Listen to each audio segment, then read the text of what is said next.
Hello everyone, welcome to Parcham classes. I am Bhumika Prajapati. So as you all can see, Parcham की team ने काफ़ी ज़्यादा interesting course launch करा है. वो है एसएससी का कोर्स, राइट, जो कि आपकी upcoming exams like SSC, CGL and CHSL के लिए काफ़ी ज़्यादा बेनिफिशियल होगी. इसमें जनरल अवेयरनेस के सभी सब्जेक्ट्स जैसे कि polity, geography, history, economics, science, static GK, इन सभी को कवर किया गया. सो मेक श्योर एक बार परचम की एप्लीकेशन पर जाकर इस कोर्स को विजिट करें. प्लस पॉइंट जो है इस कोर्स का वो ये है, पहली चीज़ आपको एप्लीकेशन में कमेंट सेक्शन मिलेगा, ठीक है, जहाँ पर आप लोग अपने डाउट पूछ सकते हैं. दूसरा, आपको 3 इयर्स का पास्ट 3 इयर्स के प्रीवियस ईयर क्वेश्चंस मिल जाएंगे. एंड हम सभी जानते हैं कि प्रीवियस ईयर क्वेश्चंस जो है वो कितने ज़्यादा बेनिफिशियल होते हैं एग्जाम्स के लिए. ओके, सो मेक श्योर एक बार एप्लीकेशन पे इस कोर्स को जाके विजिट करें. ओके, सो देखिए, आज हम जिस लेक्चर को डिस्कस करने वाले हैं हिस्ट्री का, वो है गुप्ता एम्पायर पे. ठीक है, सो हम गुप्ता एम्पायर से रिलेटेड जितनी भी सारी चीज़ें होती है, बनती है, ठीक है, जो आपको पढ़नी चाहिए, उन सभी को आज के लेक्चर में देखेंगे.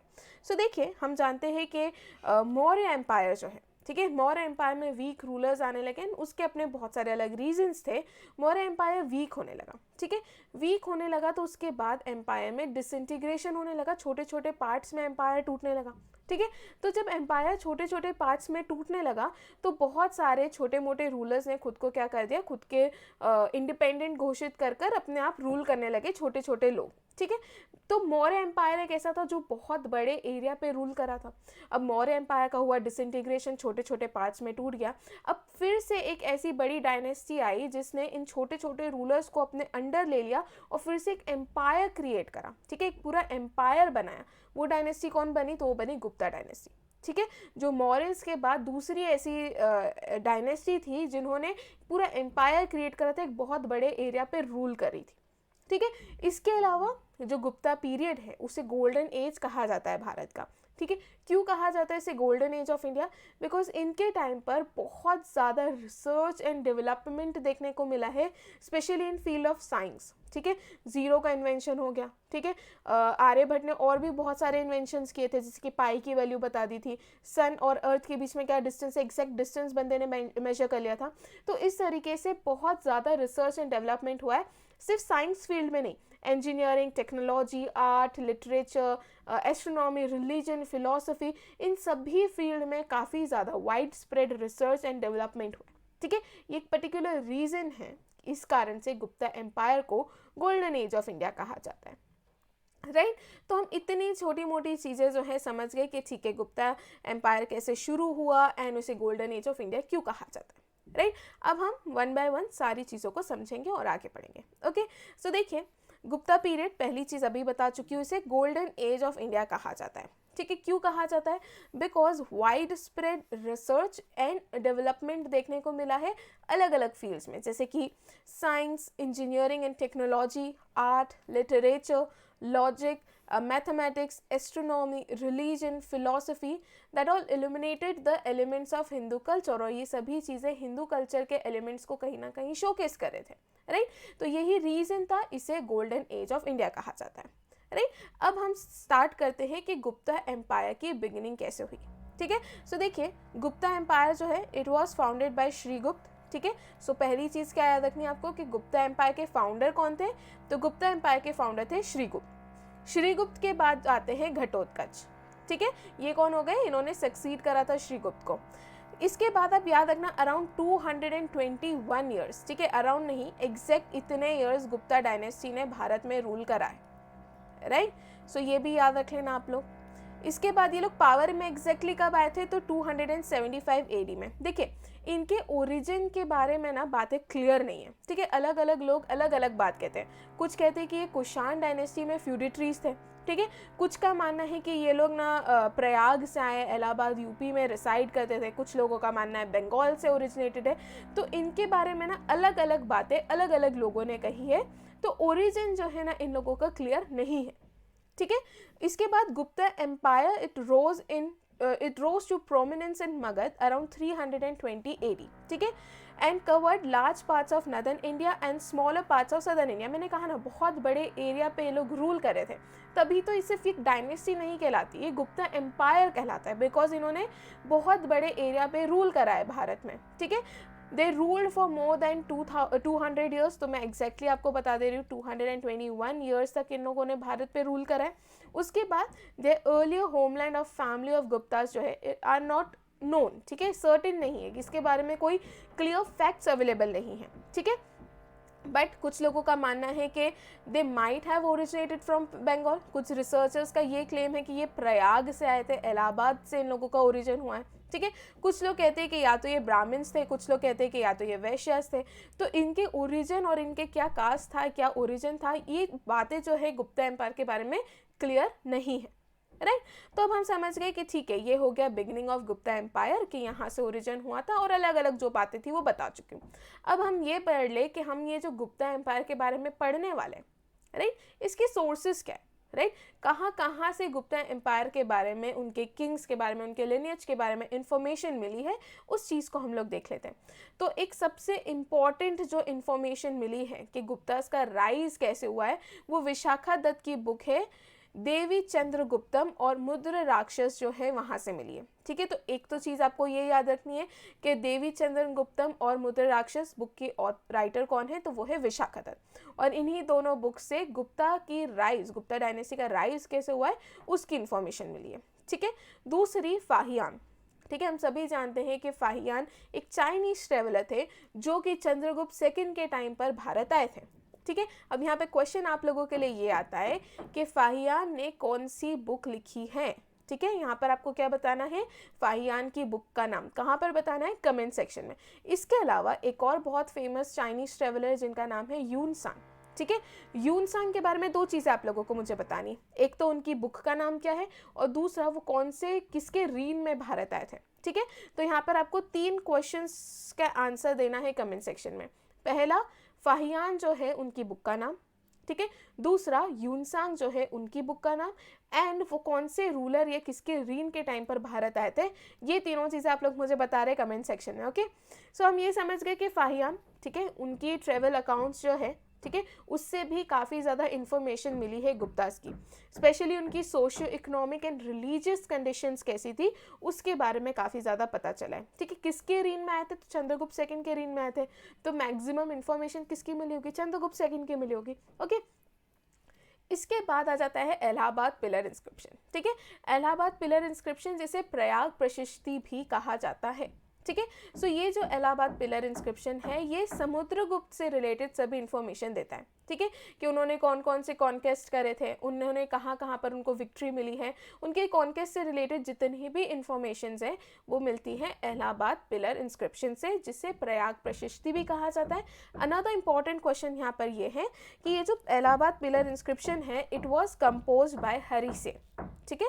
किसने कंपोज करा था इस पिलर इंस्क्रिप्शन को, तो इसे हरि सेन ने कंपोज करा था, और हरि सेन थे कौन, तो ये कोर्ट पोएट थे, ठीक है। किसके कोर्ट पोएट थे, ऑब्वियसली समुद्रगुप्त के कोर्ट पोएट होंगे, okay. So Allahabad pillar inscription के बारे में क्या हो गया, it's a eulogy, that is speech या पीस ऑफ राइटिंग जो किसी को प्रेज करता है, ठीक है। तो इसमें किसको प्रेज किया गया है, किसके अचीवमेंट्स को प्रेज किया गया, ऑब्वियसली समुद्रगुप्त के अचीवमेंट्स को प्रेज किया गया होगा, ठीक है। और ये कौन से स्क्रिप्ट में है, तो ये नागर स्क्रिप्ट में। इसके बाद आ जाता है मेहरौली पिलर इंस्क्रिप्शन जो कि चंद्रगुप्त वन के अचीवमेंट्स के बारे में बताता है, राइट। इसके बाद गुप्तास के टाइम के कॉइन्स भी काफ़ी ज़्यादा इंफॉर्मेशन देते हैं, ठीक है। जैसे कि हम समुद्रगुप्त के बारे में ही बात कर लें, ठीक है। समुद्रगुप्त जो है उनकी जो कॉइन है, ठीक है, उस पर उनकी एक इमेज है जिसमें वो वीणा बजाते हुए दिख रहे हैं। उससे हमको ये समझ में आ गया ना कि यार समुद्रगुप्त जो है ही वॉज म्यूजिक लवर या he was very fond of music, right. तो ये क्या है, ये कॉइन्स भी अलग अलग इंफॉर्मेशन जो है रूलर्स की देते हैं, ठीक है। इसके अलावा समुद्रगुप्त की एक और कॉइन है जिसमें उन्होंने खुद को रिस्टोरर ऑफ अश्वमेध यज्ञ कहा है, ठीक है। उससे ये क्या पता चल गया कि उनके टाइम पर अश्वमेध यज्ञ हुए हैं, ठीक है। तो ऐसी इंफॉर्मेशन जो है कॉइन से मिली है, ठीक है। अलग अलग रूलर्स की अलग अलग इंफॉर्मेशन, उनके टाइम पर जो भी कॉइन्स चल रहे थे उनसे उनकी इंफॉर्मेशंस मिली है, प्लस उन्होंने क्या टाइटल्स अज्यूम करे, कौन कौन से रिचुअल्स वो लोग फॉलो करते थे, ये सारी इंफॉर्मेशन कॉइन से मिली है, ठीक है। तो कॉइन भी क्या हो गया, एक सोर्स हो गया जहाँ से हमको गुप्ता एम्पायर के बारे में इंफॉर्मेशन मिली, राइट। तो क्या क्या याद रखना है, विशाखा दत्त, उनकी 2 इंपॉर्टेंट बुक्स, देवी चंद्रगुप्तम और मुद्रा राक्षस, फाहियान की बुक आप लोग कमेंट सेक्शन में मुझे बता रहे हैं, Allahabad pillar inscription, Mehrauli pillar inscription and अलग अलग कॉइन्स जो है इनकी इन्फॉर्मेशन देते हैं। ठीक है, आगे बढ़ते हैं। अब हम 1 बाय 1 एक एक रूलर लेंगे, उनसे जितने भी इंपॉर्टेंट क्वेश्चंस बन सकते हैं एग्जाम में वो सभी आगे देखते हुए चलेंगे। ठीक है, सो देखिए, फाउंडर है श्रीगुप्त, हमें पता ही है। 240 एडी से इन्होंने रूल करना शुरू करा था एंड 280 एडी तक रूल करा था। किसने? श्रीगुप्त ने। सबसे इंपॉर्टेंट जो है, स्टार्टिंग के जो 2 रूलर्स थे ना गुप्ता डायनेस्टी के, that is Shrigupta and Ghatotkacha, इन दोनों ने ही महाराजा टाइटल को क्या करा था, होल्ड करा था या अज्यूम करा था। ठीक है, अक्सर ये पूछ लिया जाता है कि वो कौन से दोनों रूलर्स थे, ठीक है, जिन्होंने महाराजा टाइटल अज्यूम करा था, तो वो थे श्रीगुप्त और घटोत्कच। ठीक है, तो ये सबसे इंपॉर्टेंट चीज, स्टार्टिंग के जो 2 रूलर्स हैं उनसे आपको यही याद रखना है। ठीक है, सो Srigupta assumed title Maharaja, founder of Gupta dynasty. Ghatotkacha succeeded Shrigupta and he also took the title of Maharaja. Clear. इसके बाद घटोत्कच के बाद आते हैं चंद्रगुप्त वन, ठीक है, जो कि घटोत्कच के सन थे। इन्होंने महाराजा धीराज टाइटल अज्यूम करा था। ठीक है, इंपॉर्टेंट क्वेश्चन कि चंद्रगुप्त वन ने कौन सा टाइटल अज्यूम करा था, महाराजा धीराज। पहली चीज इंपॉर्टेंट इनके बारे में। ठीक है, बेसिकली देखा जाए ना तो प्रॉपरली गुप्त एम्पायर जो है उसका राइज होना जो शुरू हुआ था वो चंद्रगुप्त वन के टाइम से ही होना शुरू हुआ था। ठीक है, तो पहली इंपॉर्टेंट चीज, महाराजा धीराज टाइटल अज्यूम करा। दूसरी इंपॉर्टेंट चीज, इन्होंने गुप्ता एरा शुरू करा था। ठीक है, गुप्ता एरा के ईयर में कंफ्यूज मत होना, कहीं आपको 319 एडी देखने को मिलेगा, कहीं आपको 320 एडी देखने को मिलेगा। ठीक है, तो जब आप एग्जाम दे रहे हो आपको ऑप्शन में इन दोनों में से जो दिखे एक उसे मार्क कर देना, राइट। उसके बाद इन्होंने 319 एडी से 334 एडी तक रूल करा। तो मैं अभी पहली इंपॉर्टेंट चीज क्या बता दी हूँ, महाराजा धीराज टाइटल अज्यूम करा था। गुप्ता एरा इन्होंने स्टार्ट करा था। ही बिलीव्ड इन मैट्रिमोनियल अलायंसेस, ठीक है, इसलिए उन्होंने लिच्छावी प्रिंसेस कुमार देवी से जो है शादी कर कर अपने एम्पायर को एक्सपेंड करने की कोशिश करी थी। क्या एक्सपेंड करा था, कोशिश तो क्या करी थी, शादी तो हो ही गई थी, राइट। तो क्या याद रखना है, पहली चीज टाइटल महाराजा धीराज, दूसरी चीज गुप्ता एरा वॉज स्टार्टेड 319 और 320 AD and he married to Licchavi princess जिनका नाम है कुमार देवी। ठीक है, इसके थ्रू, ये मैट्रिमोनियल अलायंस के थ्रू उन्होंने अपनी पोजीशन जो है उसे स्ट्रॉन्ग करने की कोशिश करी थी, right. So he married Kumara Devi जो कि लिच्छावी क्लैन की प्रिंसेस थी and this added to power and prestige of Gupta family. ठीक है, मतलब मैट्रिमोनियल अलायंस के थ्रू अपनी पोजीशन को स्ट्रेंथन करने की कोशिश कर रहे थे। ठीक है, प्लस ये एक ऐसे रूलर थे जिन्होंने अपने नाम के साथ अपनी वाइफ का नाम भी इशू करा था कॉइन्स पर। तो ये क्वेश्चन भी गुप्ता डायनेस्टी से यूजुअली देखने को मिलता है। ठीक है, plus he was successful in, देखो इन्हें ना फर्स्ट ग्रेट किंग कहा जाता है गुप्ता एम्पायर का, बिकॉज यहीं से गुप्ता एम्पायर का राइज होना शुरू हुआ, बिकॉज उन्होंने एक छोटी सी प्रिंसिपैलिटी को एक बड़े किंगडम का रूप दे दिया था, राइट। सो इनके टाइम पर जो है his empire consisted of UP, Bengal, parts of modern Bihar और पाटलिपुत्र जो है कैपिटल थी। तो ये भी एक इम्पॉर्टेंट क्वेश्चन हो जाता है। तो आप लोगों को क्या क्या याद रखना है चंद्रगुप्त वन से, तो पहली चीज title assume by him, that is Maharaja Dhiraj. ठीक है, ये पहला इंपॉर्टेंट चीज हो गया पॉइंट। दूसरा, इन्होंने गुप्ता एरा शुरू करा था, राइट, जो 319 या 320 एडी जो आपको एग्जाम में ऑप्शन में देखने को मिले उसे मार्क कर देना। दूसरा, मैट्रिमोनियल अलायंस के थ्रू अपनी पोजीशन को स्ट्रेंथन करने की कोशिश करी थी। ठीक है, और शादी किसने करी थी इन्होंने, तो लिच्छावी प्रिंसेस कुमार देवी से। ठीक है, दूसरा, he is considered as the first great king of Gupta empire, right. इतनी छोटी मोटी चीजें हैं जो कि आपको चंद्रगुप्त वन से याद रखनी है, राइट। नेक्स्ट क्वेश्चन नहीं, समुद्रगुप्त जो है, अब नेक्स्ट रूलर जो है उनके बारे में देख लेते हैं, जो कि इस डायनेस्टी के सबसे इंपॉर्टेंट रूलर है। ठीक है, इनके टाइम पर काफ़ी ज़्यादा मिलिट्री कॉन्केस्ट हुए हैं और यही रीज़न है, इनके जितने भी मिलिट्री कॉन्केस्ट थे उन सभी में समुद्रगुप्त जो है सक्सेसफुल रहे हैं और इसलिए इन्हें इंडियन नेपोलियन कहा जाता है। ठीक है, इन्हें इंडियन नेपोलियन किसने कहा है, तो V.A. स्मिथ एक आयरिश इंडोलॉजिस्ट है, उन्होंने समुद्रगुप्त को इंडियन नेपोलियन कहा है, राइट। तो पहली इंपॉर्टेंट चीज़ यहाँ पे यही हो गई कि किसे इंडियन नेपोलियन या कौन से गुप्ता डायनेस्टी के रूलर को इंडियन नेपोलियन कहा गया है, तो उन्हें इंडियन नेपोलियन वीएस स्मिथ ने कहा है। और किसको कहा है, तो समुद्रगुप्त को कहा है, राइट। इन्होंने कब से रूल करना शुरू करा, तो 335 AD से 380 AD तक, ठीक है। ऑब्वियसली ही सक्सीडेड चंद्रगुप्त वन, उनका सुपुत्र थे ये, ठीक है। तो अभी हमने क्या देख लिया, इंडियन नेपोलियन इनको कहा जाता है। फिर इसके बाद इनका सबसे इम्पॉर्टेंट या इनकी मैक्सिमम इंफॉर्मेशन जो है वो मिलती है इलाहाबाद पिलर इंस्क्रिप्शन से, ठीक है, जो कि उन्हीं के कोर्ट पोएट हरि सेन ने कंपोज करा था। ये जो इलाहाबाद पिलर इंस्क्रिप्शन है इसे प्रयाग प्रशस्ति भी कहा जाता है। इसमें, ठीक है, समुद्रगुप्त के जितने भी मिलिट्री कॉन्केस्ट थे, ठीक है, उन्होंने जितने भी मिलिट्री कॉन्केस्ट किए हैं और वो जिन सभी को वो जीते हैं, उन सभी की इंफॉर्मेशंस, उनकी अचीवमेंट्स, वो सब कहाँ पे देखने को मिल रही है, इलाहाबाद पिलर इंस्क्रिप्शन में देखने को मिल रही है, ठीक है। सो क्या याद रखना है, इलाहाबाद पिलर इंस्क्रिप्शन कौन से रूलर से रिलेटेड है, समुद्रगुप्त से रिलेटेड है। एंड इसे कंपोज किसने करा था, तो हरि सेन ने करा था, जो कि समुद्रगुप्त के कोर्ट पोएट थे, राइट। सो इसमें आपको क्या देखने को मिलेगा, तो इनसे रिलेटेड जितने भी अचीवमेंट्स हैं, ठीक है, वो सब आपको इस इंस्क्रिप्शन में देखने को मिलेगी। सो देखो, जब बिकॉज इनने बहुत सारे मिलिट्री कॉन्केस्ट करे, ठीक है, बहुत सारी टेरिटरीज को कॉन्कर करा है, इसलिए जब उन्होंने बहुत सारी टेरिटरीज को कॉन्कर करा था, तो ही सेलिब्रेटेड, उनकी जो विक्ट्री थी, he celebrated his victory by performing Ashvamedha, ठीक है, जिसमें हॉर्स सेक्रीफाइस किया जाता है। तो उन्होंने अश्वमेध यज्ञ जो है परफॉर्म करा था, राइट। और इसलिए आफ्टर परफॉर्मिंग दिस अश्वमेध यज्ञ उन्होंने कॉइन्स इशू करे थे, जिसपे उन्हें कहा गया था, उन्होंने खुद को कहा था कि that I am restorer of Ashvamedha, ठीक है। तो उन्होंने कॉइन्स इशू करे थे with the legend saying that he is restorer of Ashvamedha. यहाँ से बहुत बार एग्जाम्स में क्वेश्चन बने हैं, right. So it is because of his military achievements, ठीक है, इनके मिलिट्री अचीवमेंट्स, मिलिट्री कॉन्क्वेस्ट के कारण ही वीएस स्मिथ ने समुद्रगुप्त को इंडियन नेपोलियन कहा है, ठीक है। सो क्या क्या याद रखना है, अश्वमेध यज्ञ ने परफॉर्म करा था, कॉइन्स इशू करे थे जिसपे लिखा गया था रीस्टोरर ऑफ अश्वमेध। इसके अलावा इन्होंने कविराज टाइटल भी अज्यूम कर रखा है, या इन्हें कविराज के नाम से भी जाना जाता है, ठीक है। उसका रीज़न क्या है, बिकॉज इन्होंने, इनके टाइम पे कॉइन्स इशू हुए हैं जिसमें वीणा बजाती हुई इनकी इमेज देखने को मिली है, और ये वर्सेस बहुत अच्छे कंपोज करते थे, इसलिए भी इनको कविराज कहा जाता था, ठीक है। कविराज मतलब किंग अमंग पोएट्स, जितने भी पोएट्स हैं, ठीक है, एक किंग है अमंग ऑल द पोएट्स, इसलिए इनको कविराज कहा गया, ठीक है। और वीणा बजाती हुई इनकी इमेज, यहाँ से भी एग्जाम में बहुत बार क्वेश्चंस बने, ठीक है। तो दोनों चीज़ें याद रखना। तो इस आपको पेज से क्या क्या याद रखना है, इंडियन नेपोलियन समुद्रगुप्त को कहा गया है, किसने कहा है, वीएस स्मिथ ने। He was successor, he succeeded Chandragupta one, ठीक है, ये भी याद रखना।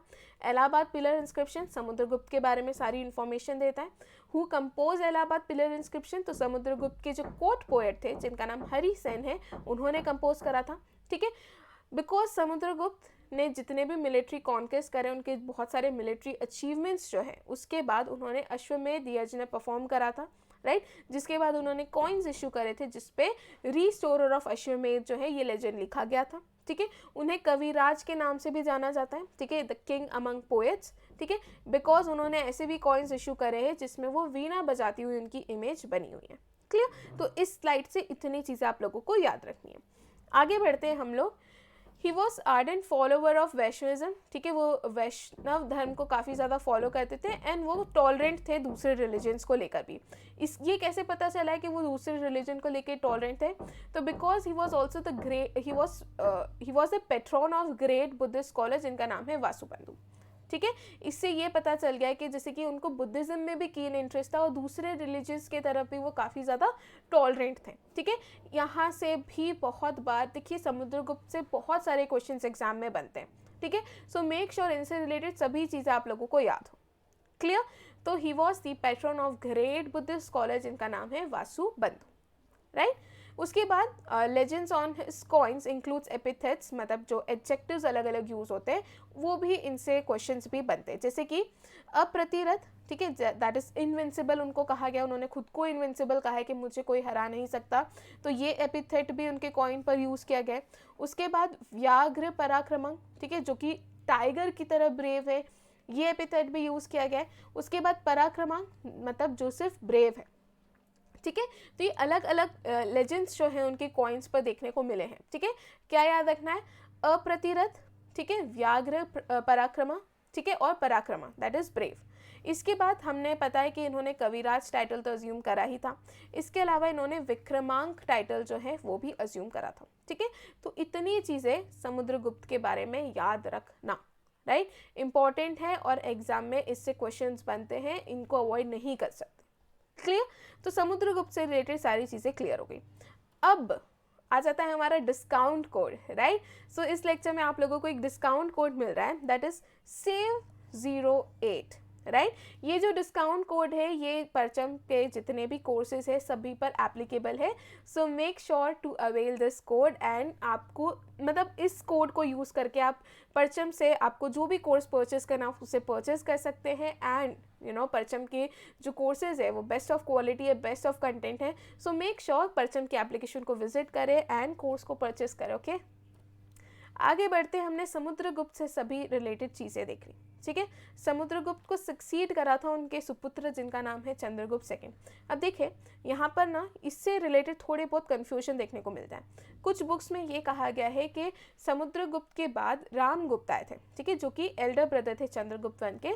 तो कुछ समय के लिए रामगुप्त ने रूल करा है एंड रामगुप्त के बाद चंद्रगुप्त आ गए थे। ठीक है, बाकी कुछ बुक्स में डायरेक्टली चंद्रगुप्त के बारे में बताया गया है। सो अब कंफ्यूज मत होना, इसके बारे में हिस्टोरिकल प्रूफ जो है एग्जैक्टली कहीं पर मिला नहीं है, इसलिए दोनों चीज़ें आप लोगों को अलग अलग बुक्स में देखने को मिलती है। ठीक है, सो देखिए चंद्रगुप्त की बात करें तो 380 से 412 AD तक चंद्रगुप्त सेकंड ने रूल करा था। ठीक है, समुद्रगुप्त को सक्सीड करा था चंद्रगुप्त सेकंड ने, बट कुछ स्कॉलर्स के अकॉर्डिंग जो इमीडिएट सक्सेसर थे वो थे रामगुप्त, जो कि एल्डर ब्रदर थे चंद्रगुप्त के। But there is a little historical proof for this. ठीक है, कहीं प्रॉपर हिस्टोरिकल प्रूफ नहीं मिला है कि वो रामगुप्त ही थे जिन्होंने सक्सीड करा है। ठीक है, इसे यूजुअली आपको बुक्स में चंद्रगुप्त सेकंड का ही देखने को मिलेगा, राइट। अब देखिए चंद्रगुप्त सेकंड के रीन की बात करें तो ये वो पर्टिकुलर टाइम पीरियड था जहाँ पर गुप्ता डायनेस्टी पीक पर पहुंच गई थी। ठीक है, जैसे कि हर डायनेस्टी में एक ऐसा रूलर होता है जिसके टाइम पर डायनेस्टी पीक पर जेनिथ पर पहुंच जाती है। जैसे कि अगर हम मौर्यन एम्पायर के टाइम पर बात करें तो अशोक था। ठीक है, अशोक के टाइम पर मौर्य एम्पायर पीक पर था, जेनिथ पर था। सिमिलरली चंद्रगुप्त सेकंड के टाइम पर जो गुप्ता एम्पायर है या जो गुप्ता डायनेस्टी है वो पीक पर पहुंच गई थी by expanding territories through conquest as well as marriage alliances. ठीक है, यहाँ पर बहुत सारे कॉन्क्वेस्ट भी किए गए हैं चंद्रगुप्त सेकंड के टाइम पर एंड मैरिज अलायंसेस को भी फॉलो किया गया है। ठीक है, जिसमें से एक इम्पॉर्टेंट इनकी मैरिज अलायंस जो है वो कुबेर नाग के बारे में है, मतलब जो कि नागा प्रिंसेस थी उनसे उन्होंने शादी करी थी, उनसे उनकी डॉटर हुई थी जिनका नाम है प्रभावती। ठीक है, सो चंद्रगुप्त सेकंड ने प्रभावती की शादी वाकाटा का प्रिंस जो है जिनका नाम है रुद्रसेन उनसे कराई थी।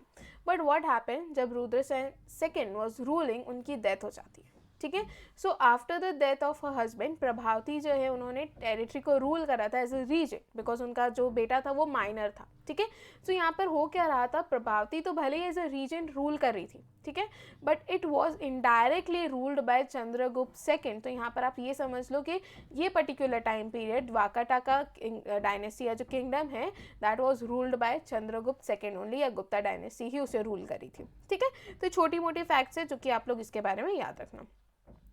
इसके अलावा he is credited with keeping in his court 9 James. तो हम सभी जानते हैं कि चंद्रगुप्त सेकंड के रीन में या उनके कोर्ट में नवरत्न जो है बैठते थे, और अभी हम उनके 9 जेम्स और उनसे रिलेटेड इंपॉर्टेंट चीज़ें नेक्स्ट स्लाइड में देख रहे हैं। ठीक है, बाकी याद रखना कि चंद्रगुप्त सेकंड के कोर्ट में नवरत्न बैठते थे या 9 जेम्स बैठते थे। वो कौन कौन थे, तो कालिदास, अमर सिंह, धन्वंतरी, वराहमिहिर, वररुचि, घटकर्णा, शप्रांक, वेताल भट्ट एंड शंख।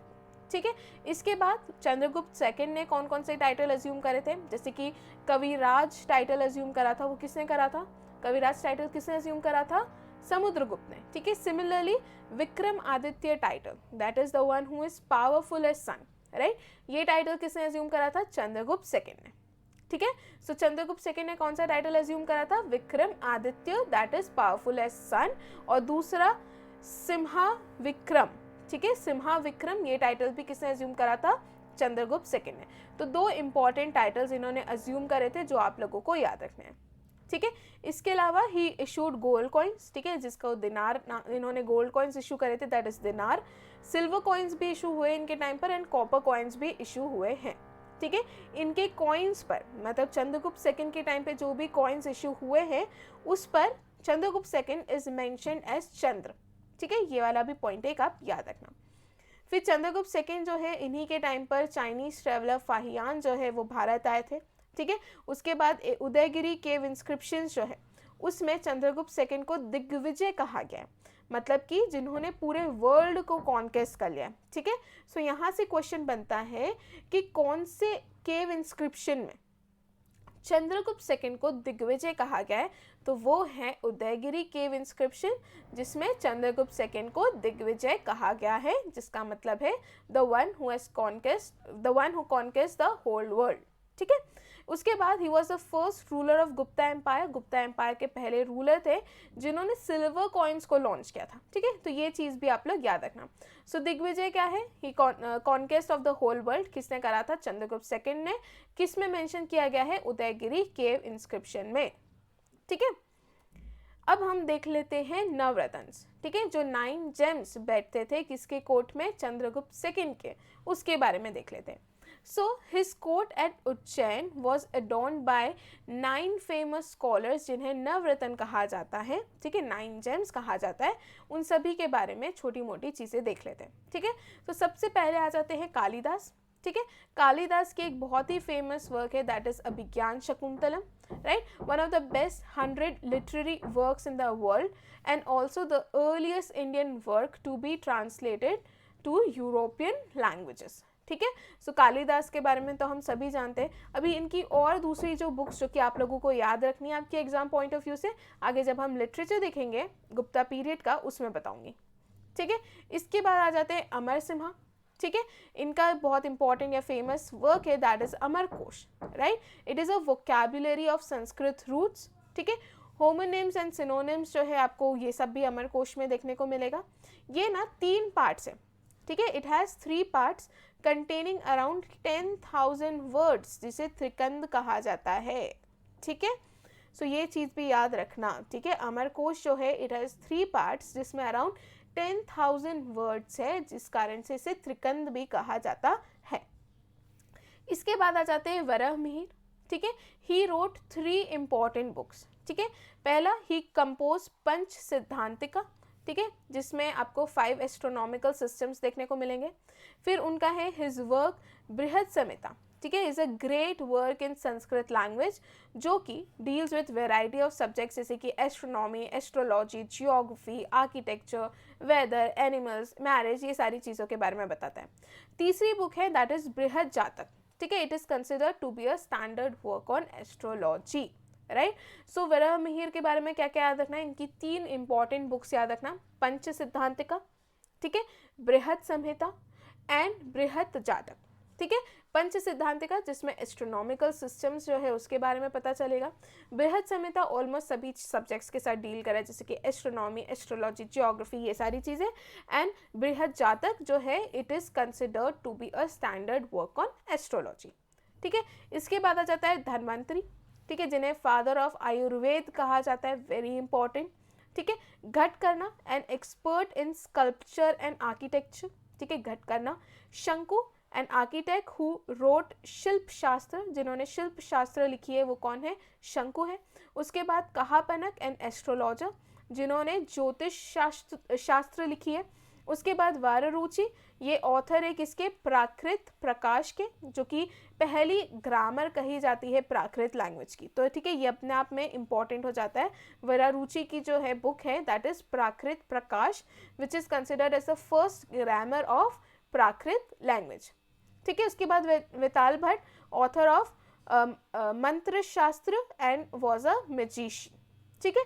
ये जो थे 9 जेम्स थे, नवरत्न थे किसके कोर्ट में, चंद्रगुप्त सेकंड के कोर्ट में, राइट। अब हम ऑलमोस्ट सभी रूलर के बारे में देख चुके हैं। अब एक और इम्पॉर्टेंट रूलर आ जाते हैं कुमारगुप्त, ठीक है, एंड इसके बाद स्कंदगुप्त जो है, ये 2 इम्पॉर्टेंट रूलर आ जाते हैं इस डायनेस्टी से रिलेटेड, ठीक है। सो कुमारगुप्त की बात करें तो ही रूल्ड फ्रॉम 413 AD से 455 AD तक, ठीक है, ही फाउंडेड नालंदा यूनिवर्सिटी। सबसे इम्पॉर्टेंट बात कुमारगुप्त की यही है कि नालंदा यूनिवर्सिटी के फाउंडर कौन है, तो वो है कुमारगुप्त वन। ठीक है, उसके बाद इनको शक्र आदित्य, ठीक है, और महेंद्र आदित्य के नाम से भी जाना जाता है, राइट। अब दूसरा इंपॉर्टेंट क्वेश्चन आपको कुमारगुप्त से देखने को मिलेगा, वो ये है कि हुन्स ने इंडिया में इन्वेड करना शुरू कर दिया था कुमारगुप्त के टाइम पर। ठीक है, सो दो तरीके के क्वेश्चंस बनते हैं जिसमें आप लोग कंफ्यूज मत होना। ठीक है, हुन इन्वेजन स्टार्ट कब से हुआ था, तो कुमारगुप्त के टाइम से हुआ था, और हुन इन्वेजन को सक्सेसफुली रोकने वाले जो गुप्ता डायनेस्टी के रूलर थे वो थे स्कंदगुप्त। ठीक है, तो दो चीज याद रखना, इन्वेजन शुरू कब हुआ था, कुमारगुप्त के टाइम पर हुआ था हुन्स का, और इन्वेजन को सक्सेसफुली रोका किसने था, तो स्कंदगुप्त ने रोका था, राइट। इसके बाद इन्होंने अश्वमेध सेक्रीफाइसेस भी परफॉर्म करे हैं, right. Kumaragupta at the end of his reign peace जो है that did not prevail on the north west frontier due to the invasion of Huns of central Asia. तो जब हुन्स ने इन्वेड करना शुरू करा तो जो नॉर्थ वेस्ट फ्रंटायर रीजन था वहाँ पर पीस जो है वॉज नॉट डिडंट प्रिवेल, किसके टाइम पर, कुमारगुप्त के टाइम पर, राइट। आफ्टर ऑक्यूपाइंग बैक्ट्रिया, जो हुन्स है they cross Hindu Kush mountain, और उन्होंने गांधर रीजन जो है वहाँ पर घुस गए, उसे ऑक्यूपाई कर लिया। उनका पहला अटैक किसके टाइम पर हुआ था, तो अभी मैं बताई हूँ इन्वेजन शुरू कुमारगुप्त के टाइम से हुआ था, बट उनके इन्वेजन को अनसक्सेसफुल या सक्सेसफुली रोकने वाले, ठीक है, वो पर्सन कौन थे, तो वो थे प्रिंस स्कंदगुप्त, राइट। तो मेन चीज़ें आपको क्या याद रखनी वो मैं मार्क कर देती हूँ, जैसे कि नालंदा यूनिवर्सिटी के फाउंडर थे, टाइटल्स शक आदित्य और महेंद्र आदित्य, हुन्स का इन्वेजन इनके टाइम पर हुआ है, ठीक है, इन्होंने अश्वमेध सेक्रीफाइसेस परफॉर्म करे हैं। हुन का इन्वेजन इनके टाइम हुआ था, पहला अटैक, बट उसको अनसक्सेसफुल करने वाले या उस अटैक को रोकने वाले जो रूलर थे वो थे स्कंदगुप्त, ठीक है। इतनी चीज़ें आप लोग याद रखिएगा, क्लियर। आगे बढ़ते हैं, हम स्कंदगुप्त के बारे में देख लेते हैं, राइट। स्कंदगुप्त जो है इन्होंने 455 एडी से लेके 467 एडी तक रूल करा था, ठीक है। He was a Vaishnavite but he adopted his predecessors tolerant policy. तो वो वैष्णव धर्म को बिलीव करते थे, बट बिकॉज गुप्ता एम्पायर में जितने भी रूलर्स थे वो सभी रिलीजन की तरफ, दूसरे रिलीजन्स की तरफ काफ़ी ज़्यादा टॉलरेंट थे, ठीक है। तो उन्होंने वही टॉलरेंट पॉलिसी को क्या करा, अडॉप्ट करा, किसने, स्कंदगुप्त ने। इन्होंने विक्रम आदित्य टाइटल जो है होल्ड करा है, ठीक है। स्कंदगुप्त के अलावा एक और रूलर थे चंद्रगुप्त सेकंड, इन्होंने भी विक्रमादित्य टाइटल होल्ड करा था, एंड स्कंदगुप्त ने भी इस टाइटल को होल्ड करा था। उसके बाद जूनागढ़ या फिर गिरनार इंस्क्रिप्शन जो है of his reign reveals that कि उनके जो गवर्नर थे, स्कंदगुप्त के जो गवर्नर थे जिनका नाम है पर्णदत्त, ठीक है, उन्होंने सुदर्शन लेक को क्या करा था, रिपेयर करा था, राइट। फिर after Skandagupta death many of his successors जैसे कि पुरुगुप्त, कुमारगुप्त सेकंड, बुद्धगुप्त, नरसिम्हगुप्त, कुमारगुप्त थर्ड, विष्णुगुप्त, ये सब जो है गुप्ता एम्पायर को हुन्स के अटैक से बचा नहीं पाए, ठीक है।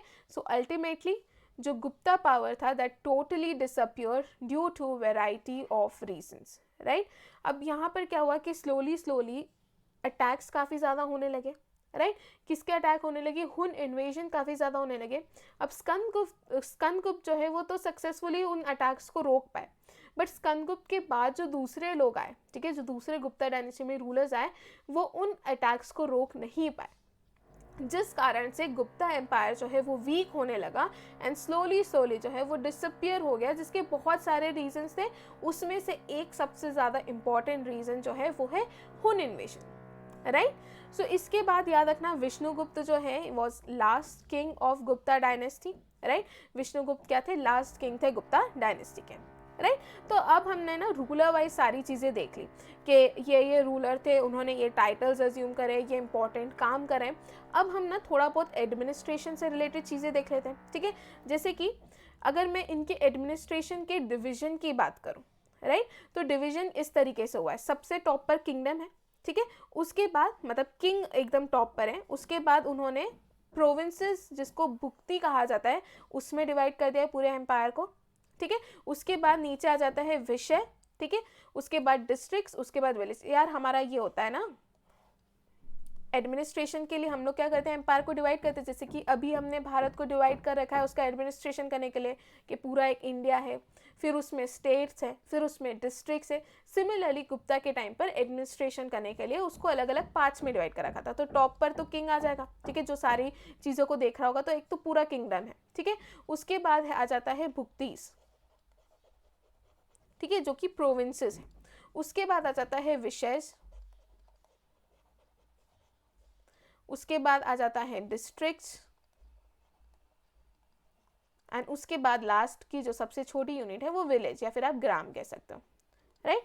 सो जो भुक्तीस है उसके गवर्नर को उपारिक कहा जाता है, इंपॉर्टेंट।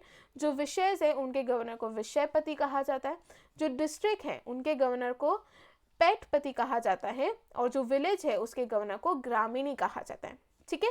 एंड किंग को एडमिनिस्ट्रेशन में मदद करने के लिए दो इंपॉर्टेंट मिनिस्टर्स थे, एक थे अमात्य और दूसरे महादंड नायक, ठीक है। अमात्य जो मिनिस्टर्स को हम कहते हैं, और महादंड नायक जो कि क्राइम वाइम और इन सारी चीज़ों से रिलेटेड चीज़ों को देखते होंगे, ठीक है। सो ये हो गया गुप्ता एडमिनिस्ट्रेशन से रिलेटेड। मेन याद रखना है कितने यूनिट्स में डिवाइड कर रखा है, एंड हर यूनिट के गवर्नर को क्या कहा जाता है, यहाँ से अक्सर क्वेश्चन बनते हैं, ओके। आगे बढ़ते हैं हम लोग, गुप्ता चीफ मिनिस्टर, ठीक है। ये बहुत इम्पॉर्टेंट है, राइट। इनसे डायरेक्ट क्वेश्चंस बनते हैं, जैसे कि कुमार अमात्य, ठीक है। कौन थे कुमार अमात्य? पहली चीज़ ना आप लोग अमात्य मतलब समझ जाओ, ये मिनिस्टर को कहा जाता है, जो टॉप का मिनिस्टर होता है उसको कहा जाता है। तो कुमार अमात्य कौन होगा? ये एक एपेक्स एडमिनिस्ट्रेटिव ऑफिसर होगा या एपेक्स एडमिनिस्ट्रेटिव मिनिस्टर होगा, पहली चीज़। उसके बाद महादंड नायक, ठीक है। दंड से समझ जाओ कुछ तो यार, कुछ तो वॉर या जस्टिस से रिलेटेड होगा, ठीक है। दंड कब देते हैं हम लोग? जब भी कोई जस्टिस की बात आ जाती है कि किसी को जस्टिस दिलाना है, तब दंड दिया जाता है। तो उससे याद रखना ये हाईएस्ट ऑफिसर होगा जस्टिस का, ठीक है, जिनको क्या कहा जाता था? महादंड नायक, जो कि क्राइम वाइम को देखने का काम करते थे, ठीक है। उसके बाद आ जाते हैं दंड पाशिक, ठीक है। दंड पाशिक सुप्रीम पुलिस ऑफिसर को कहा जाता है, ठीक है। नेक्स्ट इंपॉर्टेंट है महासंधि विग्रहिक, ठीक है। महासंधि विग्रहिक, ठीक है। तो यहाँ पर ना संधि वर्ड को ले लो। संधि आपने जब भी वर्ल्ड वॉर पढ़े होंगे, हमने वर्ल्ड वॉर पढ़े, तो वर्ल्ड वॉर में क्या होता है? एंड में संधि होती है। कोई भी बैटल होता है तो एंड में क्या होती है? संधि होती है, जिसे हम क्या कहते हैं? ट्रीटी कहते हैं, राइट। तो ये कौन से ऑफिसर होंगे? सुप्रीम ऑफिसर होंगे, जो कि पीस और ट्रीटी का काम करते होंगे, ठीक है। तो यहाँ महासंधि विग्रहिक से क्या याद रखोगे? संधि वर्ड ले लोगे, ठीक है। फिर महाबल अधिकारी, ठीक है। महाबल अधिकारी, तो बल का प्रयोग आर्मी में होना चाहिए, बल आर्मी वालों में बल होना चाहिए, तभी वो हमारे लोगों को प्रोटेक्ट कर पाएंगे। तो ये काय के ऑफिसर होंगे या आर्मी के हाईएस्ट ऑफिसर होंगे, ठीक है। देन अग्रहारक, ये हाईएस्ट ऑफिसर है चैरिटी डिपार्टमेंट के, ये याद कर लेना, ठीक है। सो कुमार अमात्य हाईएस्ट एडमिनिस्ट्रेटिव ऑफिसर या एपेक्स एडमिनिस्ट्रेटिव ऑफिसर।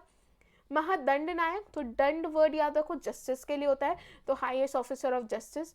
दंड पाशिक, ये याद रख लेना, सुप्रीम पुलिस ऑफिसर है। महासंधि विग्रहिक, तो संधि से याद रख लेना, ये कोई तो सुप्रीम ऑफिसर होगा जो कि हमारे टेरिटरी में पीस और ट्रीटी का काम कर रहा होगा।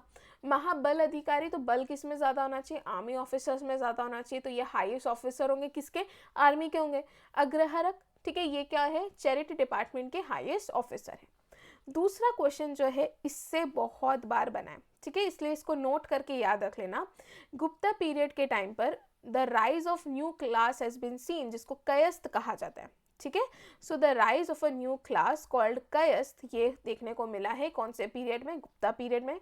ये कयस्थ जो है ये क्या काम करते थे? ये जो भी अकाउंट्स है उसका स्टेटमेंट रिकॉर्ड करने का काम करते थे, ठीक है। पहली बार इनका मेंशन जो है याज्ञवल्क्य स्मृति में देखने को मिला है, ठीक है। तो इतनी चीज़ें आप लोग याद रखना, नोट करके इस चीज़ को याद रख लेना, ओके। आगे देख ले हम लोग गुप्ता इकोनॉमी से रिलेटेड, तो सिर्फ ये याद रख लेना, इनके टाइम जो लैंड रेवेन्यू था, ठीक है, जो भी टोटल प्रोडक्शन होता था उसका 1/4 to 1/6 लैंड रेवेन्यू इनके टाइम पर था, ठीक है। इसके बाद ना ये types of land economic use पर डिवाइड कर रखे थे, जैसे कि अर्य, जो भी कल्टिवेबल लैंड होती थी उसे अर्या कहा जाता था, और वास्तु, जो कि हैबिटेबल लैंड थी, उन्हें वास्तु कहा जाता था। Pasture land, livestock land को कहा जाता है। सील, मतलब वो लैंड जिसे आप कल्टीवेशन के लिए यूज नहीं कर सकते हो, और अप्रहात, बैरन लैंड को कहा जाता है, ठीक है। तो इतनी चीजें आप लोग गुप्ता इकोनॉमी से मेनली याद रखना, ठीक है। गुप्ता रिलीजन, अभी तक हम ये समझ चुके हैं कि स्टेट में राइट। सभी जो है वैष्णव धर्म को काफ़ी ज़्यादा फॉलो करते थे एंड वो लोग दूसरे रिलीजन को लेके भी काफ़ी ज़्यादा टॉलरेंट थे, ठीक है। तो स्टेट रिलीजन क्या था? वैष्णव। एंड स्टेट एम्बलम क्या था? गरुड़। Very important, right.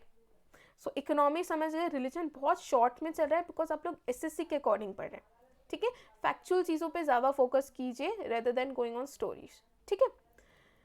इसके बाद देखिए गोल्डन एज क्यों कहा जाता है गुप्ता पीरियड को, तो हम ये तो समझ गए हैं कि इस पर्टिकुलर टाइम पीरियड में, ठीक है, art and architecture, education, literature, astronomy, mathematics, science and technology, इस फील्ड में wide spread research and development and काफ़ी ज़्यादा अचीवमेंट्स देखने को मिले हैं। वही रीज़न है, ठीक है, जिस कारण से गुप्ता एम्पायर को गोल्डन एज कहा जाता है एंशिएंट इंडिया का, ठीक है। सो आर्यभट्ट, ठीक है, the highly revered mathematician and astronomer, जिन्होंने क्या लिखी है? आर्यभट्टम, ठीक है, सूर्य सिद्धांता, ये दोनों बुक्स जो है काफ़ी ज़्यादा फेमस है, जो कि आर्यभट्ट की है, ठीक है। इन्होंने ज़ीरो का कंसेप्ट भी इंट्रोड्यूस करा था और पाई की वैल्यू भी दी थी, ठीक है। इन्होंने इस मिथ को भी तोड़ा था कि भैया अर्थ फ्लैट है, उन्होंने कहा अर्थ फ्लैट नहीं है। उन्होंने ये तक कहा था कि अर्थ जो है वो अपनी एक्सिस पर रोटेट करता है और सन के अराउंड रिवॉल्व करता है। उस टाइम पर, यार सोच लो, उस टाइम पर आर्यभट्ट ने ये सारी चीज़ें कही थी जहाँ इतने टेक्नोलॉजी इतनी भी डेवलप नहीं थी, राइट। फिर उसके बाद उन्होंने एग्जैक्ट डिस्टेंस भी कैलकुलेट कर लिया था अर्थ और सन के बीच का, ठीक है। तो साइंस में देख लो कितना ज़्यादा रिसर्च एंड डेवलपमेंट हुआ है गुप्ता पीरियड के टाइम पर, राइट। इससे तो इसे गोल्डन एज कहा जा रहा है। उसके बाद जो प्रेजेंट नंबर सिस्टम है विथ 10 एज अ बेस, ये भी उसी टाइम पर डेवलप हुआ था बाय अ मैथमेटिशियन। शक्ति कल्ट एमर्ज हुआ था। यहाँ पर लोग ना सेक्रीफाइस वाली जो चीज़ है ना कि यार सेक्रीफाइस करना है, उन चीज़ों को छोड़कर पूजा पाठ में, भक्ति में बिलीव करने लगे थे, ठीक है। So, the concept of bhakti and puja emerged as replacements for sacrifice. Hindu religion काफ़ी ज़्यादा फ्लरिश्ड हुआ है, काफ़ी ज़्यादा पॉपुलर हुआ अलग अलग कंट्रीज़ में इस पर्टिकुलर टाइम पीरियड पर। फिर गुप्ता किंग्स वैष्णव्स थे, ठीक है, बट दूसरे रिलीजन को भी एक्सेप्ट करा था उन्होंने, जैसे कि बुद्धिज़्म और Jainism. तांत्रिज्म and other occult practices, ठीक है। ऑकल्ट मतलब कि जो सुपर नेचुरल चीज़ों में बिलीव करते हैं। अब जिन्होंने वैम्पायर डायरीज देखी होगी उन्हें ऑकल्ट का मतलब ज़रूर पता होगा, ठीक है। प्रोफेसर थे ना वैम्पायर डायरीज में, एलारिक सोल्समैन, ओके। हम लोग वैम्पायर डायरीज डिस्कस नहीं करने वाले हैं यहाँ पर। नेक्स्ट पॉइंट, बुद्धिस्ट आर्किटेक्चर भी पेट्रोनाइज किया गया था गुप्तास के टाइम पर, right. Varahamihira, an astronomer and an astrologer, he authored Brihad Samhita, ठीक है। वराहमिहिर के दूसरी भी बुक्स हम लोग देख चुके हैं। उसके बाद चेस, जिसे चतुरंग कहा गया है, ऐसा माना जाता है कि have to originated during Gupta era only, ठीक है। चतुरंगा मतलब कि यहाँ पर आर्मी जो है उसके 4 पार्ट्स में उनको क्या कर रखा था? डिवाइड कर रखा था, ठीक है। तो चतुरंग में क्या है? मतलब एक जो है उसको इन्फेंट्री है, ठीक है, फिर कैवेलरी है, फिर चैरियट है, एलिफेंट्री है, इस तरीके से उसको क्या कर रखा था? 4 पार्ट्स में आर्मी का क्या कर रखा था? डिवीजन कर रखा था, राइट। तो इसे चतुरंग कहा गया है चेस को, राइट। और चेस का ओरिजिन माना जाता है कि गुप्ता एरा के टाइम पर ही हुआ था। क्लियर? अब लिटरेचर देख लिया हम लोग, गुप्ता एम्पायर के टाइम में लिटरेचर कैसा था। तो पहली चीज, कालिदास की सभी बुक्स आप लोगों को याद रखनी है, ठीक है। सो कालिदास जो कि कोर्ट पोएट थे, किसके टाइम पर? चंद्रगुप्त सेकंड के टाइम पर। इन्होंने शकुंतला लिखी हुई है, ठीक है। इन्होंने कुमार संभवम लिखी हुई है, मालविका अग्निमित्रम लिखी है, मेघदूत और ऋतु संहार, ये सब कालिदास के कुछ इंपॉर्टेंट वर्क्स है और काफ़ी ज़्यादा इंपॉर्टेंट है, डायरेक्ट क्वेश्चन इनसे बनते हैं, ठीक है। फिर उसके बाद दंडिन ने 10 कुमार चरित्र और काव्यदर्श लिखी हुई है, ठीक है। सुबांधु जो है उन्होंने, वसव दत्त जो है इसके ऑथर है सुबांधु। विष्णु वर्मा को हम सभी जानते हैं, पंचतंत्र जो है इनके टाइम पर कंपोज हुआ था, इस पीरियड में कंपोज हुआ था। अमर सिम्हा, अमरकोश, शूद्रक, मृच्छकटिकम और भारवी जो है उन्होंने कृत अर्जुनीय लिखी है, ठीक है। कृत अर्जुनीय लिखी है किसने? भारवी ने। आगे बढ़ते हैं हम लोग, architecture during the Gupta empire. तो देखिए, लिटरेचर देख लिया हम लोगों ने, साइंस की फील्ड में क्या हुआ है वो देख लिया हमने, ठीक है। अब आर्किटेक्चर देख लेते हैं। तो पहली चीज़, द्रविडियन एंड नागर स्कूल ऑफ आर्ट जो है इसी पीरियड में एमर्ज हुआ है, ठीक है। गांधर स्कूल जो है saw no growth during this period. तो इस पीरियड में नागर स्टाइल और द्रविडियन स्टाइल जो है काफ़ी ज़्यादा एमर्ज हुआ है, ठीक है।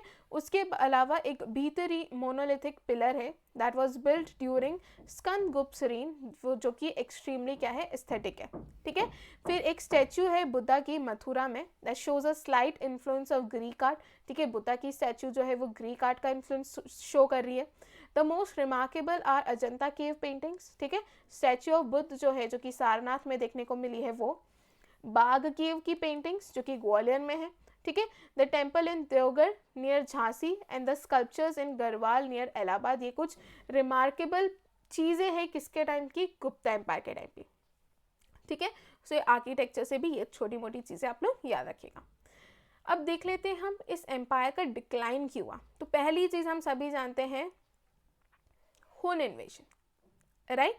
हुन इन्वेजन को जो वीक रूलर्स आए हैं गुप्ता डायनेस्टी में, वो इस इन्वेजन को रोक नहीं पाए, ठीक है। इकलौते थे स्कंदगुप्त जिन्होंने सक्सेसफुली इनके इन्वेजन को रोका था और इन्हें डिफीट करा था। उसके बाद स्कंदगुप्त के बाद जितने भी उनके सक्सेसर्स थे वो सभी वीक थे and they could not save the empire from falling prey to this invaders, ठीक है। उसके बाद इन्हीं के टाइम पीरियड में बहुत सारे फ्यूडिटरीज जो है they arose and this weighted heavily upon the Guptas, ठीक है। उसके बाद जितने भी लेटर गुप्ता रूलर्स थे ना, उन्होंने जिन गोल्ड कॉइन्स को यूज़ करा है, ठीक है। अब लेटर गुप्ता रूलर्स के टाइम आते आते क्या हुआ, जो गोल्ड कॉइन्स है, ठीक है, उसमें गोल्ड का परसेंटेज जो है रिड्यूस हो गया, जिससे ये इंडिकेट किया जाता है कि आप इकोनॉमिक डाउनफॉल भी देख सकते हो, जिसे विटनेस कर सकते हो इस बेसिस पर कि यार इन लोगों ने गोल्ड कॉइन्स में गोल्ड का परसेंटेज ही रिड्यूस कर दिया, तो हम समझ सकते हैं कि वहाँ पर इकोनॉमिक डाउनफॉल भी होने लगा होगा, ठीक है। जो गुप्तास थे they lost major parts of western India, ठीक है। वेस्टर्न इंडिया में जितने भी उनके मेजर पार्ट्स थे वो सब they lost and hence losing upon a lot of revenue from trade and commerce, land grants made for religious as well as other purposes combined with reduction in revenue. तो यहाँ पर revenue reduce हो गया, royal treasury खाली होने लगी, ये भी एक रीज़न माना जाता है गुप्त एम्पायर के ख़त्म होने का या डिक्लाइन होने का, ठीक है। अब ऑलमोस्ट क्या हम सारी चीज़ें गुप्ता एम्पायर से देख चुके हैं, रूलर्स के बारे में देख लिया है, फिर economy, architecture, literature, science and technology में क्या डेवलपमेंट था, गोल्डन एज क्यों कहा जाता है, ऑलमोस्ट सारी चीज़ें हम लोग कवर कर चुके हैं, ठीक है। सो आई होप यहाँ तक आप लोगों को कोई डाउट नहीं होगा। डाउट हो तो कमेंट सेक्शन, ठीक है, कमेंट सेक्शन में पूछो, आई विल मेक श्योर आपके सभी डाउट्स को मैं क्लियर करूँ। अब आ जाते हैं हमारे आज का जो प्रैक्टिस क्वेश्चन है वो ले लेते हैं, जो कि एक बहुत ईजी क्वेश्चन है। यहाँ पे पूछा गया है द इंडियन नेपोलियन, ठीक है, ये टाइटल किसको दिया गया था, ओके। सो इसका आंसर भी आप लोग कमेंट सेक्शन में लिखेंगे एंड इसके अलावा जो मैंने पढ़ाते पढ़ाते दूसरे क्वेश्चंस पूछे हैं उसका भी आंसर आप लोग कहाँ पर लिखेंगे, कमेंट सेक्शन में, okay. So thank you so much, हम लोग मिलते हैं नेक्स्ट लेक्चर में।